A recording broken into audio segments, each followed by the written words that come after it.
Did the great Indian city of Mumbai clean up its air pollution problem overnight? Did it stick, and can the rest of India do the same? Hi, my name is Karishma Climate Girl, and here we talk about nature, planet Earth, and all of the wonderful creatures, including you and I, that live on it. We're talking climate and sustainability in a way that isn't blind to all of the beauty that surrounds us. Air pollution is a problem that has plagued India for decades. 1.5 million Indians die from air pollution related causes every year. It also seems like no place in India is safe. According to recent data, there was no Indian state, so Indian states are like US states, Canadian provinces, no Indian state that had an air PM 2.5 particulate matter, we talk about what that means, pollution level that was lower than the safe WHO recommended limit. So you can imagine how surprised people were when they woke up to blue skies in Mumbai seemingly overnight. Considering most days in Mumbai are rated poor or moderate in terms of air pollution, this was an unexpected yet welcome fluke.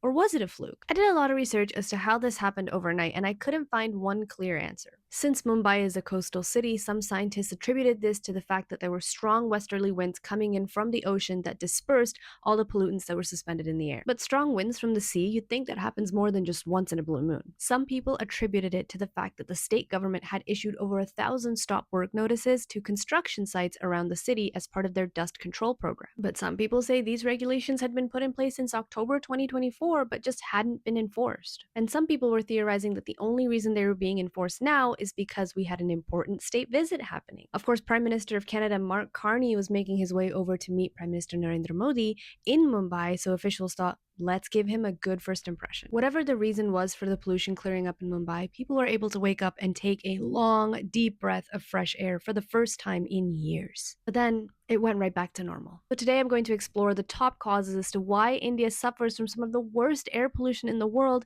and how other countries have cleaned it up in their own backyards and if India can do the same. But first, let's start by talking about why air pollution is so bad for us.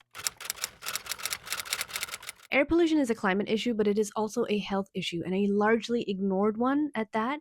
Consider this. In 2022, AIDS killed over 630,000 people. Malaria killed over 608,000 people.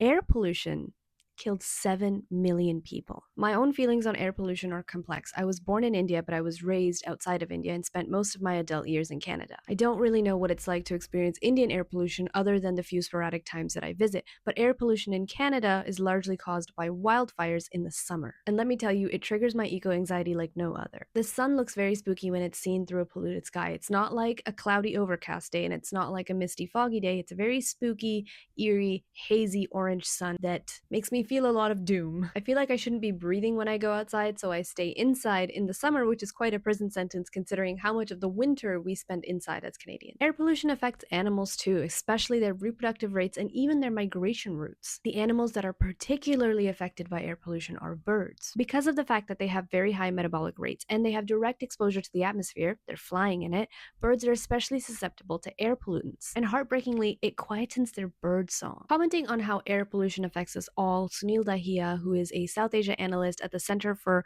Research on Energy and Clean Air, said it's a slow poison. You slowly move towards death. So if we are to manage this problem, we have to measure it. So let's talk about the metric of air pollution.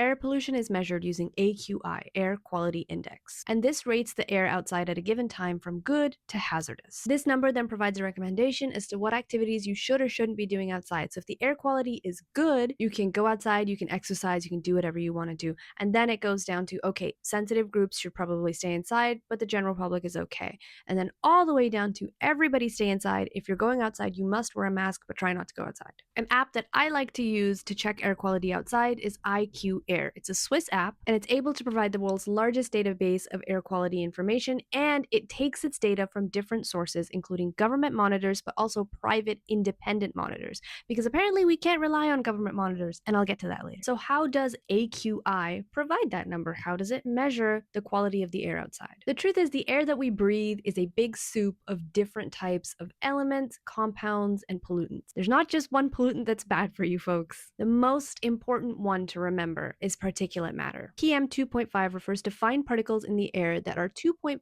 microns in diameter or less, so you can't see them. But when there's a lot of them, they form smog, and we can definitely see that. When you breathe in PM 2.5, it penetrates deeply into the lungs and bloodstream and increases your chances of lung disease, heart disease, and cancer. PM 2.5 is an important one to remember because some of the pollutants I'm about to list next cause PM 2.5 to form.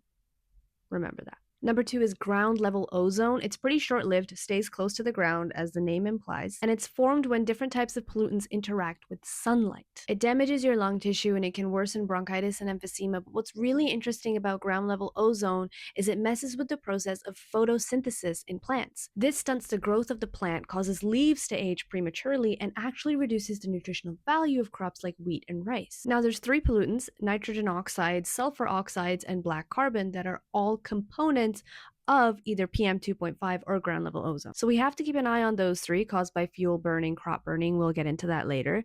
But it's important to monitor those because they cause the more serious pollutants like PM 2.5 and ground level ozone. And lastly, I want to talk about methane. I'm not going to talk about methane too much in this video, but it is important that we mention it. Methane is a prevalent pollutant in a lot of developed countries like Canada and the USA. It mainly comes from agriculture, sewage, and oil and gas production. Natural gas is not so natural, and it's actually pretty bad for us. Methane is bad for us when inhaled. It helps create ground level ozone and causes all of those respiratory issues that come with it, but also it's a potent greenhouse gas. Methane is like carbon dioxide on steroids. It has 80 times the heating power of carbon dioxide. It is like a triple layered super thick heated blanket being put over our atmosphere. So now that we know the list of pollutants that go into making this sticky smog soup in the air, let's talk about why India's air pollution is so bad. What pollutants are causing the smog in India? The truth is, it's really going to depend on what area of India you're talking about. Each city is going to have a different cocktail of these pollutants coming from different sources, but we can talk about some of the main triggers. Number 1, coal. Coal is arguably one of the dirtiest fossil fuels, and when it's burned, it releases sulfur dioxides. Remember we talked about those earlier? They go on to create PM 2.5, which is devastating for our health. However, coal accounts for 70% of India's energy. So why is it that India is so hooked on coal? Prime Minister Modi wants to bring energy to 100% of the Indian population. Now that is no small feat. Coal is a fuel that can help do that. It is just simple. You don't need a pipeline to transport it around. You can just load it up onto a cargo train and take it wherever it needs to go. Coal is very cheap in India because they're endowed with so much of it. It's already very integrated into society. In fact, 4 million people in India work in the coal industry. Not to mention, it powers affordable transportation. There are still a lot of coal-powered trains in India that get people from one place to another. So coal keeps the lights on, and more importantly, keeps the AC on, because don't forget, India is warming just like the rest of the world, and it was pretty hot to begin with. And I could make a whole other video on this, but there's also something to be said about the fact that colonialism plays a huge factor in why India was left so impoverished after the British left, couldn't invest into more technologically advanced energy solutions like renewables, and had to rapidly industrialize to provide for its population, which coal is really conducive to. India has tried dealing with its coal pollution problem, though. In 2014, Delhi replaced Beijing as the most polluted city in the world. So in response, the Indian government ordered all coal plants to reduce their sulfur emissions within 2 years. They would do this by installing flue gas desulfurization (FGD) units into their plants. However, 2 of India's biggest coal companies, Tata and Adani, they pushed back. Their reasons ranged from, oh no, there's going to be increased costs to our consumers. But if you take a look at their own profits, they just didn't want to lose any money from their own back pocket. And the government let them get away with it. Now, the Indian government sometimes puts out some untrustworthy numbers. Their own numbers suggest that sulfates, which is what sulfur dioxide turns into when it's in the atmosphere, only contribute to less than 5% of the PM 2.5 pollution in cities near coal thermal power plants. But an independent study done by Harvard and Hyderabad IIT showed that it's actually up to 28% of PM 2.5 pollution in these cities, and if these coal plants were to shut down, it would prevent 48,000 premature deaths. Now, not to go too off topic, but this quote by the Indian power minister at the time sent me. For context, when there's smog in the atmosphere, it can block some of the sunlight and have a cooling effect, which logically makes sense. Power Minister Manohar Lal Khattar said, "The sulfate aerosols from these coal plants aren't to the extent that they affect human health. It is less than 5%. On the contrary, it is necessary that some of it remain in the atmosphere. If it is too less, it can increase warming." He's actually trying to sell this lie to the Indian public that we need smog in the atmosphere lest we burn up with global warming. Anyway, as if coal isn't going to cause warming anyway. As I mentioned earlier, because smog blocks sunlight from coming down to the ground, it stunts photosynthesis and reduces crop yield. Some studies are estimating that already 10% of India's crop production has been affected by smog, which in a population of 2 billion people is no small number. So it begs a question to Prime Minister Modi: you want to bring power to 100% of the Indian population, but what about food? What if you can't feed 100% of the Indian population? Is there a trade-off there, or can we reduce coal, reduce pollution, increase crop production, and save lives that way? Save lives not only from people breathing cleaner air, but also having enough to eat. As a subsection of this, I also quickly want to touch on AI data centers. In the age of AI, India has supercharged its coal production, and since we were talking about Mumbai to begin with, we need to talk about AI because it is one of the biggest hubs for data centers to be set up. Mumbai has 16 Amazon data centers, and many of them are set up in the poorest areas of the city. Eliza Pan, a spokeswoman for Amazon Employees for Climate Justice, which is a really interesting group, and I will have to look into that. She said, the company is failing to take responsibility for its role in prolonging the use of one of the most polluting energy sources. Amazon is using the shiny thing of AI to distract from the fact that it's building a dirty energy empire. And I don't want to gloss over the environmental racism or environmental casteism in India that's associated with the fact that AI data centers are being set up near the most low-income areas or slums. Mr. Tandal, who lives in Mahul, one of these low-income areas, says there are so many cases of skin and eye irritation, cancer, asthma, tuberculosis, and more, and no assistance from the government. Everything is contaminated. We are tired of fighting for a decent means of living, he said. It is hell for us here. Another person who was interviewed said that their 54-year-old mother, who was otherwise healthy, developed 3 brain tumors after having moved to an area near an Amazon data center. And we can point our fingers right back to Tata. There is one plant in the area from 1984 that is so old and outdated that it contributes a third of PM 2.5 pollution in the area. But the government refuses to shut it down. Now let's fly from Mumbai to Delhi and talk about the practice of crop burning and how that affects air pollution. If you've ever driven past a wheat field in the off-season, you'll see stubble on the ground. That's the part of the plant that's not harvested and just left there. You usually see this in cornfields and wheat fields, and the stubble is left there over winter because, of course, nothing can grow over the winter. However, in India and in other parts of the world where there is no deep freeze and you could theoretically grow something all year round, farmers burn their stubble to the ground. They do this as a way to prepare the soil for the next growing season. If the stubble is burned to the ground, the soil is ready to be planted in again. According to some studies, farmers in northern India burn 23 million tons of crop stubble every year. Many of these farmers who live in Punjab, which is northwest of Delhi, they grow a RWS system, which stands for rice wheat rotational system. So in the monsoon season, from May up until September, they're sowing, growing, and harvesting rice, which is a water-intensive crop perfect for the monsoon. From November to May, we have the dry season, which is perfect for growing wheat. So in that transitional period of October to November, farmers burn their rice stubble to prepare the fields for growing wheat. There's only a limited window of about 15 to 20 days to prepare the fields for the wheat sowing. So burning the rice stubble is seen as cost and time effective. And of course, when all of these acres of land are burned, the smoke rises into the air and wafts south into New Delhi, which is why the pollution in winter in Delhi is especially bad. It's not good for their soil either. It depletes soil quality and creates an environment that is more conducive to pests. And again, I could make a whole other video on this, but these farmers are under a myriad of different pressures. There's a pressure to increase production, to increase their crop yields, and pull their families out of poverty, which again, there are government solutions to that have not been enacted. Now let's talk about a source of air pollution that's prevalent in all of India's cities, and that's transport pollution.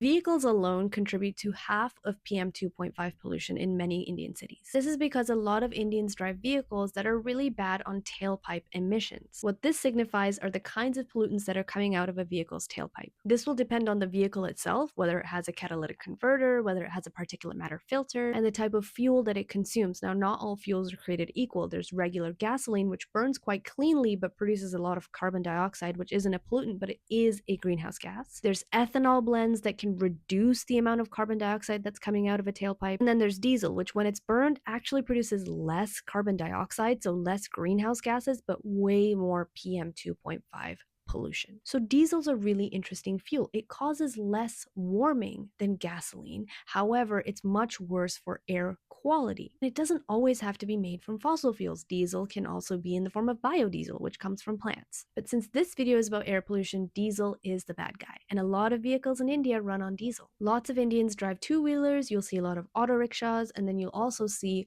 older, outdated trucks. However, India has tried to curb these tailpipe emissions by introducing its own emission standards called the Bharat Stage Emission Standard. They introduced Bharat Stage 1, 2, 3, 4, and recently leapfrogged from 4 all the way to 6. And these latest two emission standards reduced reliance on diesel and mandated more low sulfur fuels. As a result, the amount of nitrogen oxides and PM 2.5 pollution coming from private vehicles did decrease. But consider this, by the time I'm done finishing this sentence, 20 Indians will have registered a private vehicle under their name. The population and the popularity of owning your own car or two-wheeler is rising so fast that any reduction in emissions made from emission standards is cancelled out. It's also not all that enforceable. While clean emission standards are great, India needs to transition over to zero emissions vehicles, electric vehicles, and better public transportation, which means a shift away from private vehicle ownership, which is often seen as a status symbol in India, and not only in India, in other parts of the world too. It's seen that intercity public transit is mainly for the middle and the working class, and meanwhile, the upper class is still driving around in luxury vehicles. Let's look at this mode share chart. Now, I know it looks like a lot, but I'm going to explain it to you. Here's how people get around in some of the main cities of India. Anything that's squeezed between the gray, which is the public transport at the top, and the orange and yellow at the bottom, which is cycling and walking, is contributing to particulate matter pollution in the air. So that's the black, green, and the blue. Those using auto rickshaws, cars, taxi, Ubers, or two-wheelers. As you can see, some cities are doing much better than others. If we look at Delhi as a case study, 49% of people used a private vehicle at some point in their trip. So that means maybe they drove to the train station, parked their car there, and then took the train. To be fair, private vehicle ownership and a lack of public transportation is a much bigger problem in developed countries like the US and Canada, if you ask me, than it is in India. India has still done a really good job of providing good public transportation to people in its major cities. I mean, Toronto subway could take a page out of Delhi's book, please. The last pervasive issue I want to talk about is fireworks. October-November in Delhi is the perfect storm when it comes to air pollution because we talked about how this is the time when farmers are burning their crops, but it's also when Diwali happens. Diwali is the biggest festival in the Hindu calendar, and it's a day where a lot of people set off and burn fireworks. Firecrackers are a problem, though, when 35 million people, the population of Delhi, are all doing it at the same time. That's why the government banned firecrackers in Delhi and its suburbs in 2020, but of course this was impossible to enforce. So what they tried doing instead was forcing shops to sell green firecrackers, which allegedly emitted 20 to 30% less pollutants when used. And they said that people could only set them off at certain times, certain hours during the morning and night. However, reporters leading up to Diwali saw that there were shops openly selling regular crackers and the people were really just setting them off whenever they wanted. It's an enforcement problem. Low wind speeds are quite characteristic of Delhi in the winter, which means that if there are any pollutants in the air, they sort of just settle in. They don't really get dispersed. So last November, amidst the perfect storm of low wind speeds, farmers burning their crops, Diwali, and of course, transport pollution, which is there all year round, and coal pollution, the residents of Delhi woke up to a toxic smog with an air quality index of 727. Yeah, remember the chart? It broke it. Around 200 protesters donned their masks and showed up at India Gate, which is a symbolic landmark in India representing bravery and freedom. This was their last straw. An environmental activist based in Delhi, Ms. Gandhari, she said, "This is about our children. My children will live 10 years less than their cousins in other cities who breathe cleaner air. We still have hope, and that's why we're here." Keep in mind, on this day, nitrogen dioxide levels in Delhi had surged to over 10 times the WHO safe limit. A fruit vendor, Hartosh Singh, who was carting his fruits along a market in Delhi, said, between deep, rasping coughs, "The air is killing us all.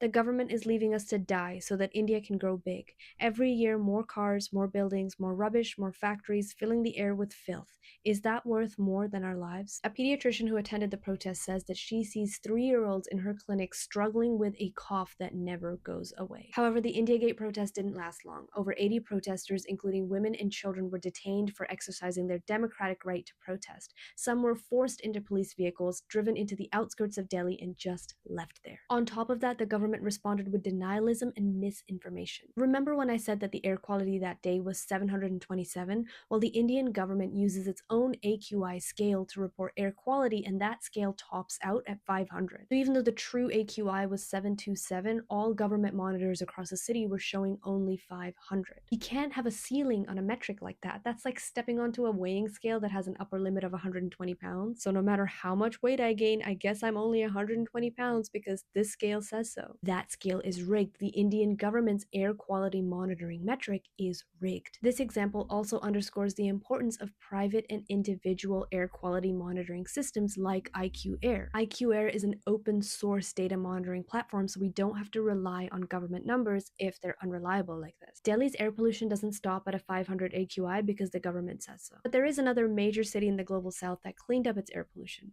Beijing. 20 years ago, Beijing was crowned the smog capital of the world, but of course, China had the 2008 Summer Olympic Games coming up in Beijing and wanted to set their best foot forward on the international stage. So they went all scorched earth on air pollution. They launched a 5-year national action plan and set themselves on the warpath against smog in the Beijing airshed. Fun fact, I learned that an airshed is like a watershed, but in the complete opposite way. So if a watershed drains an area of water through lakes and rivers, an airshed, through topology and meteorology, keeps air within a certain area and stops it from being dispersed. Beijing started out by monitoring levels of air pollution. They tackled two main sources of pollution: coal pollution and transport pollution. In Beijing, a lot of people had coal-fired boilers in their homes, so a lot of the coal pollution came from residential and private use. They introduced a coal-to-gas policy by introducing cleaner burning fuels in the home and reduced coal use by 17 million tons by 2017. Keep in mind, as I said before, gas is still a fossil fuel, so while this improves air quality, it doesn't tackle the climate change global warming problem. They're now trialing a coal to gas to electricity policy, which transitions people away from gas into electricity. Again, it really depends on how that electricity is being generated at the source. Is it renewables or is it fossil fuels? But the result when it comes to particulate matter pollution is positive. Now, when it comes to transport emissions, Beijing really wanted to transform themselves from a car-centric metropolis to a public transit-friendly city. They did this through urban rail expansion, reducing freeway growth, and focusing on traditional Chinese urban design that focuses on dense, walkable cities. But in some ways, they also really brought the hammer down. They curbed parking provisions, so no giant parking lots and no parking minimums, which means a parking minimum is where you say if you have a high rise of 200 flats, you also have to provide 200 parking spaces. They got rid of that. They scrapped incentives for older vehicles and brought about outright driving bans, so saying things like, oh, if your license plate ends in an odd number, you can't drive on certain days of the week. Lots of cities around the world do this. Fundamentally, though, they decoupled the idea that private vehicle ownership is tied to wealth. They encouraged their population to embrace public transit, walking, and cycling regardless of their status in society. So what was the result? Did it work? Let's take a look. Blue skies have indeed returned to Beijing, and their PM 2.5 levels have dropped so much so that on average, people are going to see a life expectancy increase of 4.6 years. If Beijing can do it, why can't Indian cities do the same?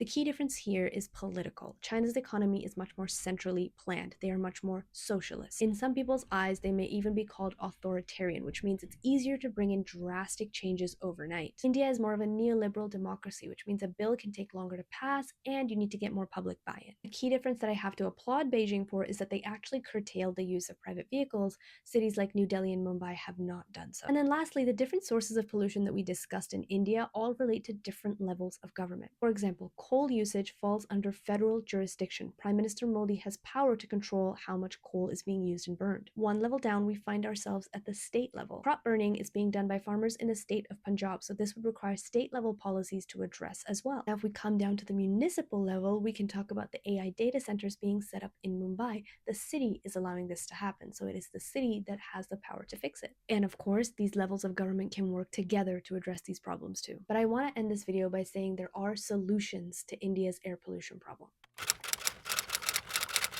There are real solutions, but what the government is doing in New Delhi at least is quite useless. They tried an expensive and unsuccessful cloud seeding experiment to try to generate some rain to wash away the toxic pollutants. It didn't work. And it was short-sighted to begin with. It didn't tackle any of the root causes that we discussed. Now, I don't live in a fantasy world, and I know that India can't break its addiction to coal overnight. But there are some incremental steps that can make a huge difference. For example, retiring some of the oldest and most polluting coal plants. There was a study done to assess the impacts of shutting down some of these dirty coal plants in different states in India. Let's take the state of Gujarat, for example. Shutting down the dirtiest coal plants in Gujarat would only take away 8% of electricity from the grid, but it would save 800 lives. In West Bengal, it would only deprive the grid of 6% of its total capacity while saving 1,300 lives. It's clear that there's some really quick actions that can be taken to save lives. The government could provide better incentives against stubble burning. Farmers in India already have quite a distrustful relationship with the government, and the government hasn't done much to fix that. Some farmers say that the government offered them a certain amount of money for every acre that they didn't burn. However, this money was promised but never actually paid out. So when the next season came around, they thought, I'm just going to burn my fields anyway because it's not like I'm ever going to get paid this incentive. Agricultural innovation has come a really long way as well. There's a machine called the Happy Seeder, which as it trundles along the fields,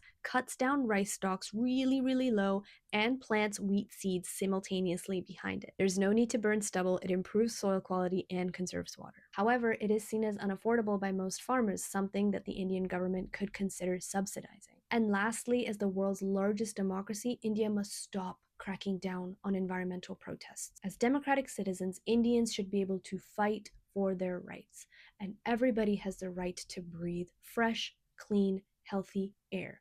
Indians are no exception. Thank you for watching this video. I know this is a really complex and nuanced topic, so I'd love to hear your thoughts in the comment section. If you enjoyed, please don't forget to like and subscribe, and I will see you next time.